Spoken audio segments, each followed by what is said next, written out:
and welcome to Macros with Mythili, our weekly show where we take a hard look at all the major issues and developments in India and overseas. Well, one issue that's been on the anvil for close to a decade and is at last inching painfully towards closure is the Goods and Service Tax, GST. Judging by what we've been witnessing in Parliament during the past few days, that might sound a bit overly optimistic, but hopefully it's only a matter of time before our parliamentarians realize they've been voted in to legislate, not to turn Parliament into a fish market day after day. In which case we just might see the bill go through and GST on the ground by April 2017, if not April 2016. And to discuss the latest developments on GST, we have with us a panel of experts who've been tracking the ins and outs of GST for so long that's almost part of their DNA. We have Satya Poddar, partner, Tax Policy Group, EY, Vivek Mishra, partner, Indirect Tax, PwC, and Manish Mishra, Chief Regulatory Affairs, Tata Steel, who's going to have to deal with all the nitty-gritty of GST once it's through. Welcome to the show, gentlemen. Mr. Poddar, if I may start with you, if you look at the recommendations of the select parliamentary panel, what is the one single recommendation amongst the many recommendations that they made that you think is the single most important in getting some traction into GST, the most positive perhaps among their recommendations? That's a very tough question because I see nothing positive in the recommendations. First of all, they've rejected all the recommendations made by the industry chambers or the opposition parties. And the two recommendations they make, there are also recommendations of a half-baked nature. For example, they're really saying a 1% tax should not be applied to supplies not for consideration. It should only apply to actual sales as opposed to stock You don't transfers. see that as an improvement? But no, but that recommendation is also not made in the Constitution itself.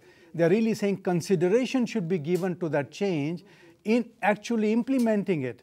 But there is no guarantee that the center will buy that recommendation or the states will agree to that one.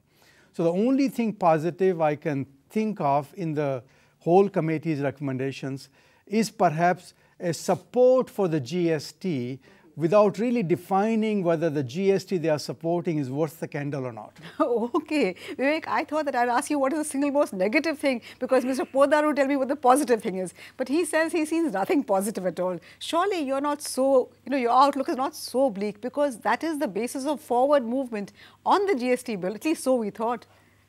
Yes, I think that one has to have a perspective that the implementation of GST, the introduction of GST in India was always going to be extremely complicated given the number of parties, etc., involved, the states and so on and so forth.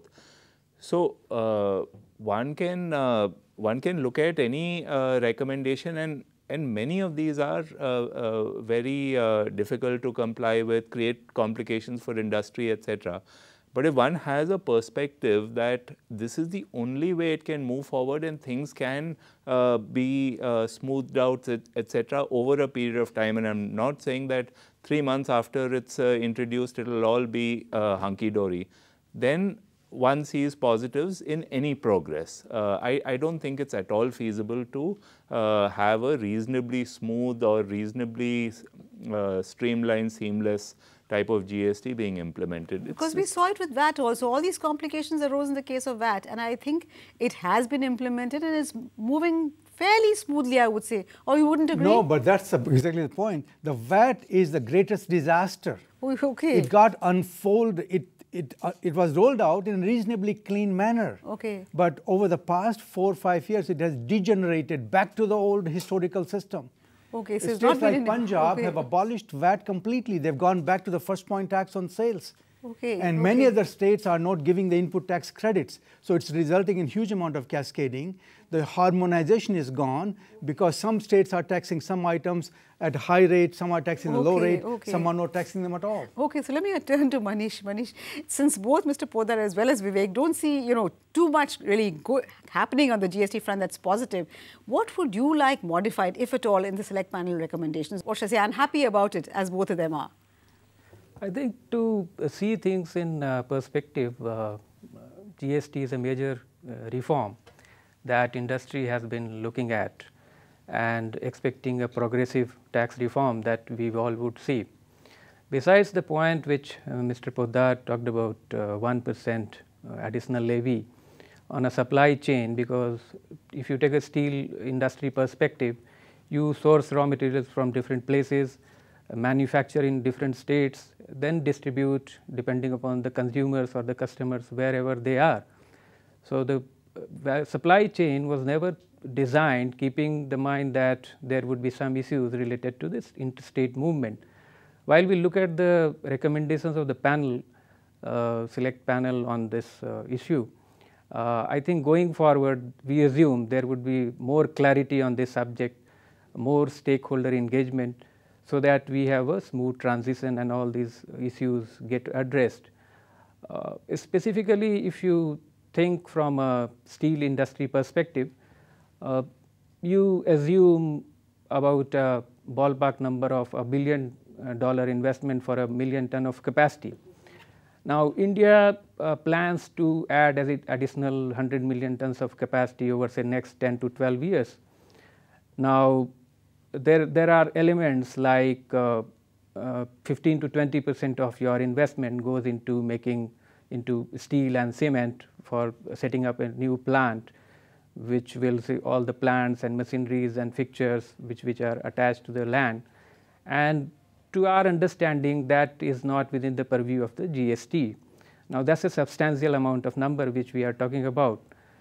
But I hope with times, with the rules, when it will be framed, a lot of engagements would happen, so that all these. So you are still hopeful of further clarity on the broad issue. Yeah, because. But let me just turn to you, Mr. Poddar, right now. And you talked about the 1% tax and the fact that the select panel has said, at least they've recommended, that the interbranch sales, transfers, supplies will be out of the purview, because they want to kind of, satisfy some of the states at least which have been demanding this. So will that not at least reduce the extent of cascading which was feared if you had that 1% additional tax on all, interstate transfers?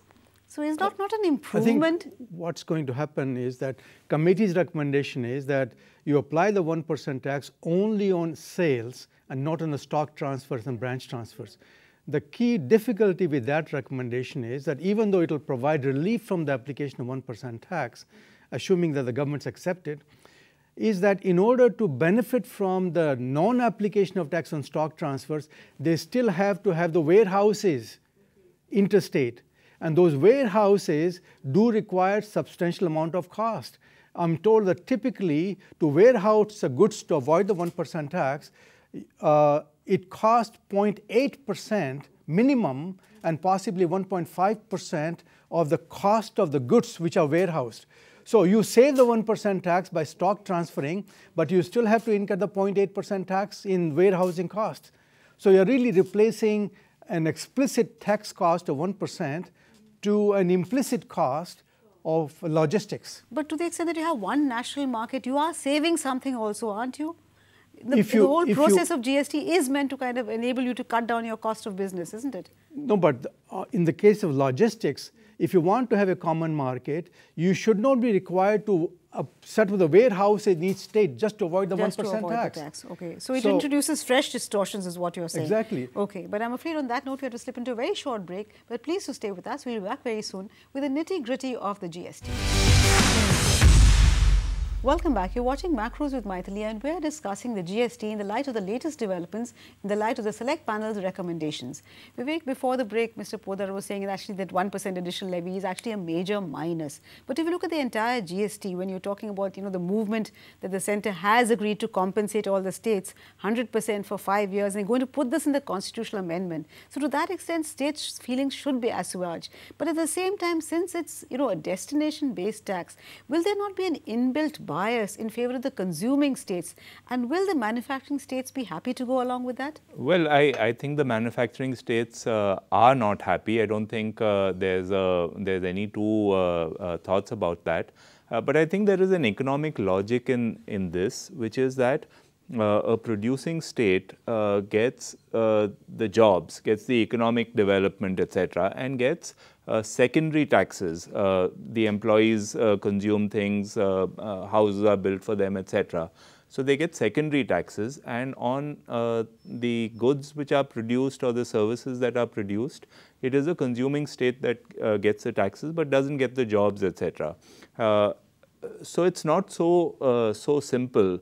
But of course, I think that the producing states are unhappy. But this is something which basically has to be accepted as a or not accepted. I mean, either way, as a fundamental feature of GST. So you don't see the states opposing it, the producing states, as it is 1% tax is because the producing states are not really very happy. Yes, so I do think that the producing states are unhappy about the shift in the taxable base from the producing states to the consuming states. But I think that has to be accepted. I mean, there's no point even talking about going into GST and then saying that this is a problem for me. There's no point. Mr. Poddar, you had something to say, I think, on this. I think my question is that this idea of producing states versus the consuming states who benefits was not even on the table in discussions. It was only on the 17th of December when Gujarat Finance Minister Saurabh Patel walked into the discussions. He says that in order for us to now support the GST, we need something back because we have been opposed to GST for whatever reason.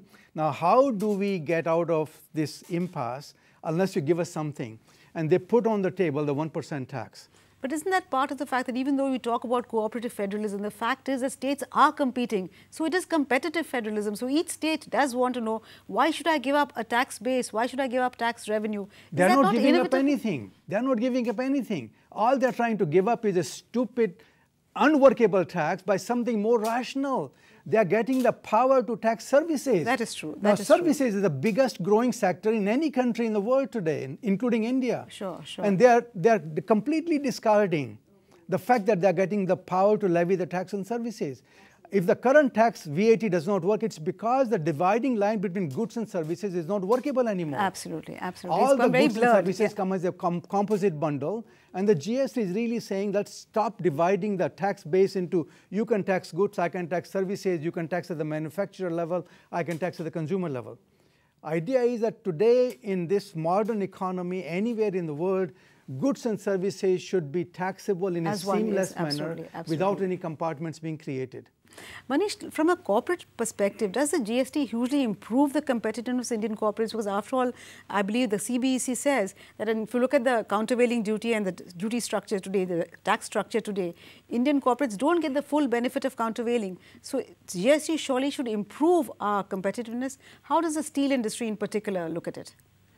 I would take my point forward by saying that we need to realize the current global industry environment in which we are operating, where commodity prices are at the lowest, and with more and more trade agreements, you are opening up your markets. In that context, whatever happens or should happen, one thing must be kept in mind, that how you make your domestic industry competitive vis-a-vis international players, and you create an environment where you generate revenue not only for states. It has to be broad based, so that more revenue is generated by the business, so that states have a bigger pie in that. So I think that perspective would be very, very important.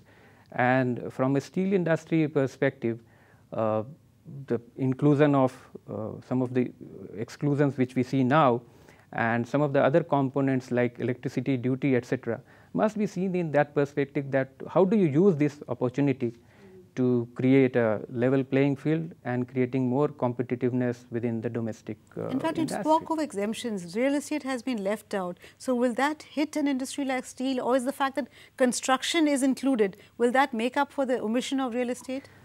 I think there is and we presume that there will be more clarity on this subject going forward when you have more stakeholder engagement about what gets included. As I mentioned, close to 15 to 20% of your investment in any steel capacity generation comprises of steel and cement and all those fixtures. So that is an important element that must be looked into. Mr. Poddar, what is your view on the exemptions? Alcohol for human consumption, petroleum, electricity, real estate, do these really take away from the GST so hugely? I mean, you've talked about it being a flawed GST, and your point, I think you've talked earlier also, is that what is the point of implementing such a flawed one? Or is it that in India one can never aim for the best? So you go with what's available and then try and improve upon it? You make the point about GST to improve the competitiveness of domestic manufacturers and producers. That competitiveness is brought about by removing tax on production inputs or giving a full set off.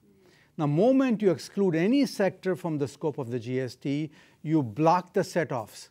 Now, the construction is a good example.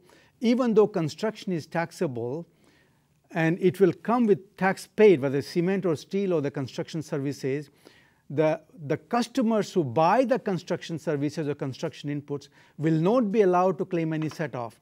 Now, just think of it in aggregate terms. Today, of the total investment in India, which is roughly 30 lakh crore rupees, 8 lakh crore rupees is on account of construction inputs. All of those construction inputs will be subject to GST and no credit will be allowed.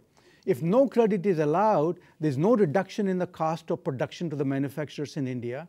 There's no reduction in cost of electricity if electricity is outside. There's no reduction in cost of the fuels which are used for industrial use. So if you keep these three inputs out, construction inputs, steel, cement, electricity, and petroleum, transportation, then where is the improvement? Petroleum is in the Constitution bill. It's not going to be included right now, but I understand it is there in the bill and might be brought in later. Is that correct? Well, that's true about anything. When will it be brought in? It's been so difficult. After 7 years of debate, we have not been able to include petroleum on day one. What is the hope that in next 10 years of debates, it will be part of the tax base again? Vivek, would you agree that these exemptions take away so hugely from the GST that it's virtually, it's not worth implementing at all? So there's one thing that we need to recognize, okay, that the more the GST is a seamless tax, and that is the objective. There's no doubt about that. But the more it is a seamless tax, the higher the rate needs to be in order to collect the amount of revenue. So one may say that no, the amount of revenue that is collected is not properly utilized. That's a different discussion. So, however, as you know, when the NIPFP recommended 26.68% or something, there was an uproar. Okay, so there is also a perception, which is inevitable, that anything above 20% or 22% or whatever is a very high rate. Yeah, but that's why the panel has said not more than 20. Right. So why it is said not more than 20 is, in my understanding, not because they have done the numbers and found that 20 or less than 20 is the appropriate rate. So if you removed all these anomalies, and they are anomalies, I'm not doubting that. And I understand, I've read in many places that petroleum and petroleum goods contribute 40% of the tax collections. Now, if you brought that in and had the same low rate apply, basically the rate for everything else would go much higher. So, and that's not really feasible. That's my understanding. Okay, but Mr. Poddar, I'll just come back to you on the revenue neutral rate, but I'm afraid it's time for us to slip into another very short break. But please do stay with us. We'll be back very soon. Welcome back. You're watching Macros with Mythili, and we're discussing the latest developments in the GST. Mr. Poddar, before the break, it was very evident that you also had something to say on this revenue neutral rate. What is the sanctity of not more than 20? And what is also, there is a talk of 14% on merit goods. What are merit goods? And is there unanimity on what constitutes these merit goods? Okay, let's first of all get the mathematics straight. The total tax revenues to be replaced by the GST are less than 6% of GDP, okay? Roughly 5.5 to 6% of GDP. The total base for the GST, even after allowing for the exemptions for fruits and vegetables and some raw materials or unorganized sector sales, the total base for the GST is approximately 55% to 60% of GDP, okay? If you apply the tax on the total base, excluding some, say, fruits and vegetables and food items, you have a base which is, let's say, 55% of GDP, and you want to raise revenues equal to 5.5% of GDP. What tax rate do you need? 10 percentage point. Okay. Now, in that calculation, I'm assuming that the taxes like products like petroleum will not be taxable only at the low rate of 10% in my example. There will be a supplementary tax on those. So to that, effectively there will be no reduction in tax, but part of the tax that is subject to GST, part of the tax on petroleum will be in the form of GST, remaining part will be in the form of excise duties. So on that basis, a tax rate of as little as 10% is all you need to replace all of the VAT, service tax, excise duties, entry tax, even electricity duties. So this 27%, 20%, etc., is grossly over any reasonable. It is nothing but a validation through some sort of suspicious means of validating the tax rates which exist today.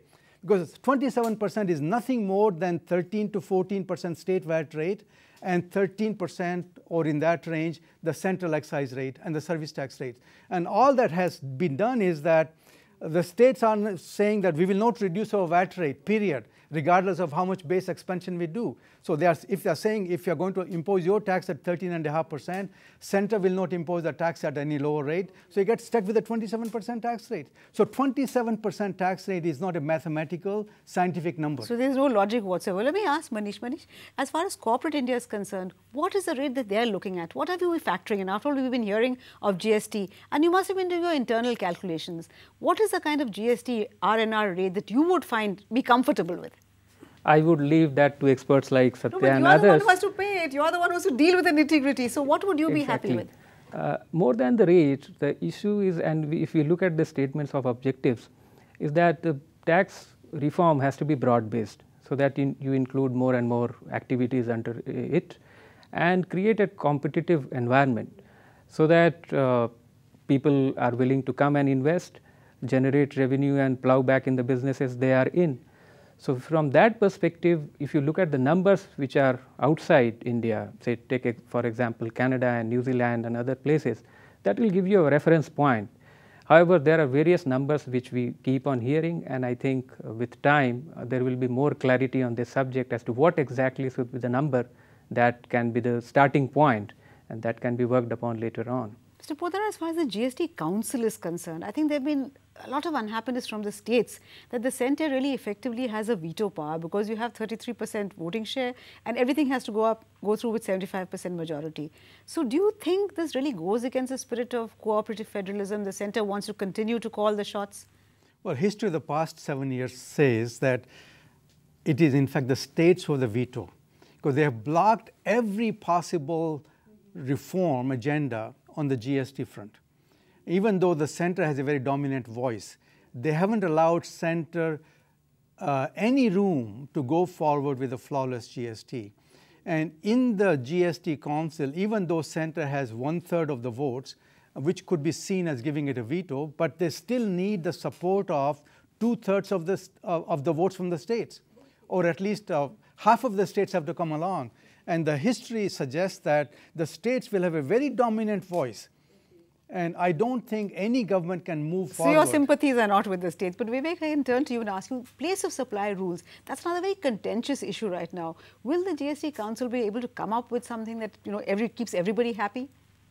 No, I don't think the place of supply rules are at all designed or can be designed to keep people happy. Okay, so anyway, I think tax is not about keeping people happy. Right, right.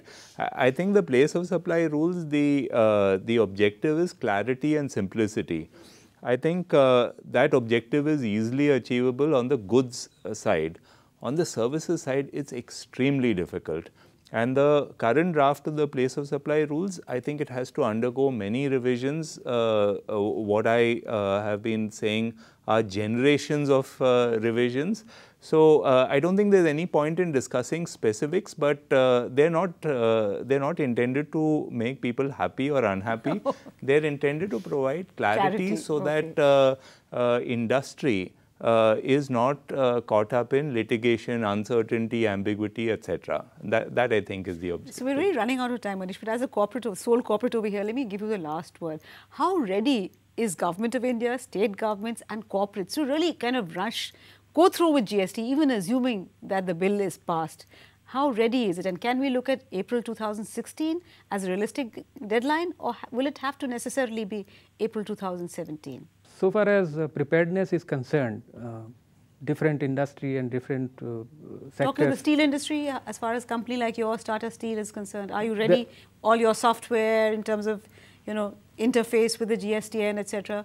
is concerned? The work has started, okay. But it will be a challenge to smoothly transit into the new regime. So Poddar, then you can have the last one and tell me, in terms of readiness, in terms of GST network, in terms of the infrastructure, how ready are we really? If it gets passed, say, within the next month. Minimum time you need from today in a country like India, given what has been done to date, is 1 year.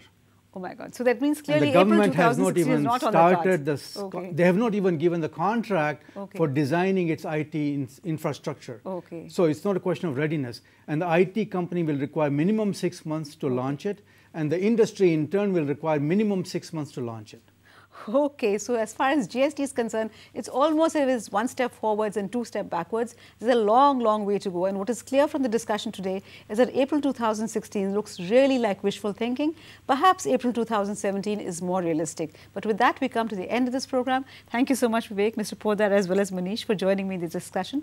Thank you also for watching. But we'll be back next week with yet another edition of Macros with Mythili. Till then, it's thank you and goodbye from all of us at ET Now.